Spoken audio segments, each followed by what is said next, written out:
Now, your News 9 Sports. Could it be that the Cardiac Crew have one final comeback left in them this season? One last blood pressure rising rally that ends with them in the postseason?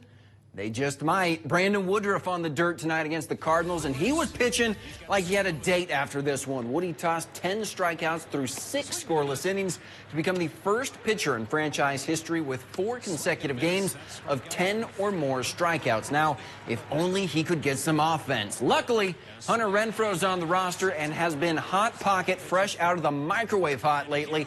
He drives in the first of the Crew's 5 runs tonight as they beat the Cards. So remember that comeback I mentioned? Well, here's how it looks. The Brewers are now just a half game out from the Phillies with 7 to go, all of which are at home and all against teams with losing records.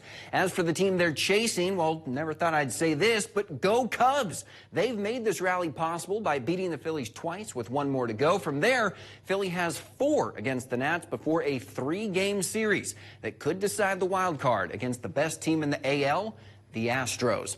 Speaking of the American League, some baseball history being made tonight by Aaron Judge, who hit home run number 61 to tie Roger Maris's American League record, which has been held since 1961. Judge now has 7 games left to try and set the new mark.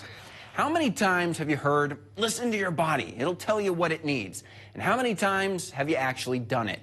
Yeah, that's what I thought.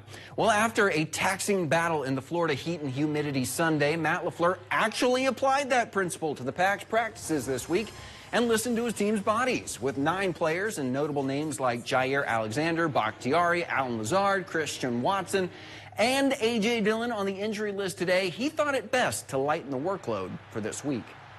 Where we are right now, I think that's why I have a hard time doing schedules too far in advance, because I just want to be able to change them. You always got to have a feel for your team and where you're at, and that's part of it. And this is a pretty fluid business, so you got to be able to adjust on the fly, and we just think that's what's best for our team right now.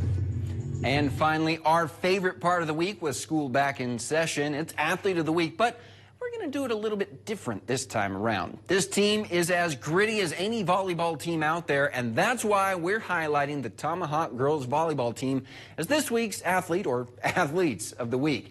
The Hatchets are slashing through the competition as of late with an 11-match win streak. Last time they did that, nearly 10 years ago. And the team says this year is different. After beating arch-rival Mosinee, who hasn't lost a conference match in the last 60 contests, Tomahawk themselves haven't beat Mosinee in 6 years, and that made it extra sweet. My main goal was just to beat Mosinee, not let alone just sweep them, which was absolutely incredible. For me, every single year to come out and lose to this team, and now finally my senior year, it's just so special that I get to experience beating them. But the expectations and hype aren't getting in the way of staying focused, and with all starters returning from last year, they think they have the chemistry to make some serious noise. We're just taking each game by game and just playing the game, playing each point at a time to lead us to the win. Each practice, we come into the practice knowing that we have to get better every game, and I think that just, drives our focus during practice. We'll be back after this.